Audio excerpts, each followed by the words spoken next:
Hindi pa ako tutol kung matuloy man ang eleksyon at hindi rin ako tutol kung walang eleksyon. Ako po ay galing na dyan. Dati akong barangay official, naging barangay kagawad at naging barangay kapitan.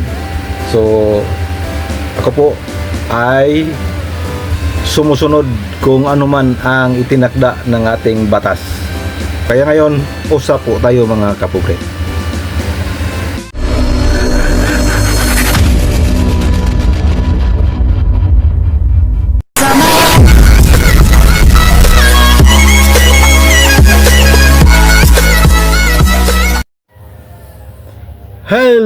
Hello mga kapobre, sa mapagpalang araw na naman po sa ating lahat. Happy Sunday everyone. So 9 o'clock in the morning. So pasensya na po kahapon, hindi tayo nakapag-usap kahapon sa hapon.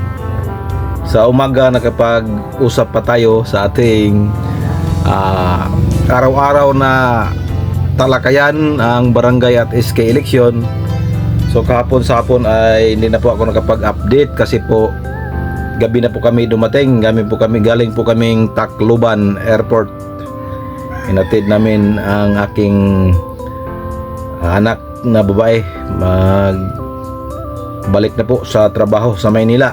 So again mga kapobre, panibagong araw, panibagong biyaya, panibagong pag-asa, of course, panibagong vlog na naman tayo ngayon mga kapobre. So ngayon po ay mag-usap na naman tayo. Pasensya na po kasi nga po yung ating pag-uusapan lagi is hula-hula lang po. Lagi tayong nanghuhula kung ano na ang nangyayari sa barangay at SK election. Kaya nga sinasabi kong hula-hula lang tayo kasi nga wala pa pong pronouncement mismo sa COMELEC or sa presidente. So ngayon, sa mga nagsasabi na tuloy na ang eleksyon or postpone talaga ang eleksyon is mga kapobre, puro hula-hula lang po yon. Wala pa pong kasiguraduhan po. Kasi nga po, pending pa po yan eh. Sinasabi ko pong hula-hula lang kasi nga, kung sasabihin natin tuloy na po yung eleksyon sa December 1, 2025, wala po tayong basihan doon kasi nga hindi pa nga nag-announce ang ating presidente. Kung ang basihan nyo ay hindi daw na-transmit yung panukalang batas na yun po ay hula-hula na naman natin yan. Kasi nga hindi pa po nagbigay ng salaysay ang Kongreso kung na-transmit ba talaga. To make it short, kung mag-announce ang Congress na hindi nila na-transmit ang panukalang batas na term setting, yun po ang totoo. Pero hanggang ngayon, puro lang po tayo espekulasyon. So, maraming nagkukontent ng ganito, pero alam ko po, hindi po nila alam. Puro lang po espekulasyon kasi po hindi po tayo personal na nandoon. Maliban na lang kung kapatid natin si congressman or matalik nating kaibigan si congressman, doon pwede tayo magapagtanong doon. So hanggang ngayon wala pa po, hindi pa po pinal yan. Saka kaya sinasabi kong hindi pa pinal, kaya nga abang-abangan natin yan. Sa mga nagsasabi rin na wala talagang eleksyon sa 2026 na, again, hula-hula lang din po yan. Kasi nga wala pa nga ang pronouncement si presidente or ang COMELEC. Ang nakakaalam dyan si presidente at ang COMELEC lang talaga. Ni isa man sa atin ay wala.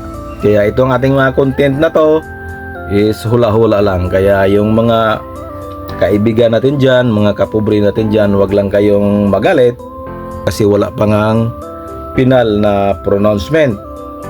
So wag lang kayong magagalit, pakiusap lang, mag-observe po tayo ng proper decorum sa ating mga comment. Kasi pag hindi maganda yung comment nyo, nagagalit kayo sa amin na nagko-content lang naman kami, ay pasensyahan tayo. I-remove namin kayo, i-remove ko kayo lagi sa comment section. Sa atin lang naman, hindi po ako tutol na walang eleksyon, at lalong hindi po ako tutol na may eleksyon, kasi nga dumaan na tayo dyan. 2007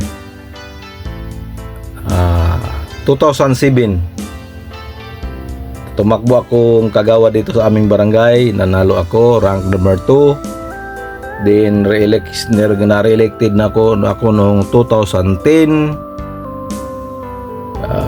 rank number 2 pa rin. So pagdating ng 2013 election, tumakbo akong chairman ng aming barangay, at tayo po ay pinalad, nanalo po tayo. At isa po ako sa nakabenepisyo nung postponement, laging pagpostpone ng barangay at SK election. Kasi nung 2013 nakaupo ako, dapat mag-eleksyon is 13, 14, 15, 16. 2016 dapat mag-eleksyon 2016 kasi 3 years nga yung barangay at SK. Pero na-postpone yun, naging 5 taon po yun. So 2018 na po naging eleksyon namin doon. So isa po ako sa nakabenepisyo, kaya hindi po ako tutol na walang eleksyon, ma-postpone, at hindi rin ako tutol na may eleksyon. So ngayon wala na tayo, retired na tayo sa barangay kasi nga may sitwasyon tayo. Yung health natin is hindi pa pwede. So ngayon dahil nga dyan tayo galing sa politika,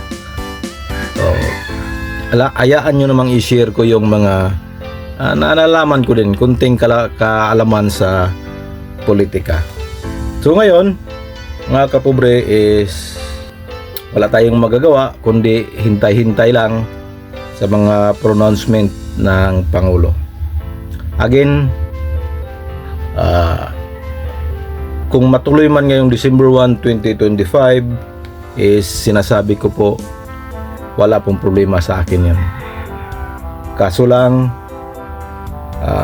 sa mga nakaupo ngayon is sasagi talaga sa kanilang isipan na unfair. Bakit kamo unfair? Kasi nga yung iba nga na-extend ng 5 taon, minsan 4 na taon, pero sila, tutuusin natin mga kapobre, is 2 years lang sila. Napaka-unfair po para sa kanila kasi gumagastos din sila. Pero 2 taon lang po sila ngayon kung mag-eleksyon man ngayong December 1, 2025. Kaya hindi natin masisi na magdasal ang ng mga incumbent kung sana ma-postpone. Kasi nga 2 years lang po sila. Dapat kasi 3 years. Ang problema kasi nung 2022 election, pinospone at dineclare na unconstitutional, kaya nabawasan yung termino ng nakaupo ngayon. So unfair po naman, sa totoo lang. Wala naman po ako dyan, hindi naman po ako barangay official, pero alam ko ang sentimento ng mga nakaupo ngayon. Unfair sa kanila kasi 2 taon lang. So sabi nila, yung mga iba nating mga kaibigan, na patay na daw yung bill na yon. Sa gaya ng sabi ko, hula-hula lang din natin yan na patay na yan. Kasi nga hindi daw na-transmit, at isa pa nilang rason ay may Supreme Court ruling na po daw yan. Yung unconstitutional nga, dineclare na. So pag pinospone yan, sa panigurado, ano na daw yung desisyon ng Supreme Court ruling.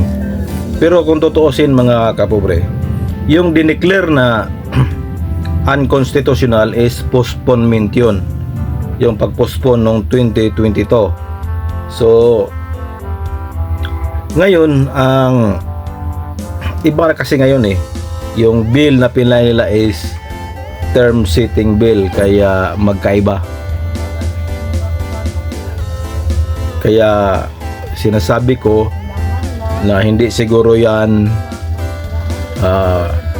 magkapariha postponement at term setting. Kasi yung term setting is pinipix na po yung term nila to 4 years. So yun po ang explanasyon. Iwan ko lang sa inyo kung ano ang explanasyon nyo, pero sa akin yun lang po. So wag lang kayong ma-offend. Kung mayroon kayong mas mainam na explanation, so mas maganda i-share nyo. So yun lang, update lang tayo kasi wala pa nga, nahinintay pa natin desisyon ng presidente or ng COMELEC kung mag-announce sila na may eleksyon talaga o postpone. So hanggang dito na lang. Ito po palagi ang inyong kaibigan, Pobreng Mapalad Vlog. God bless, bye bye, and I love you all. Babos!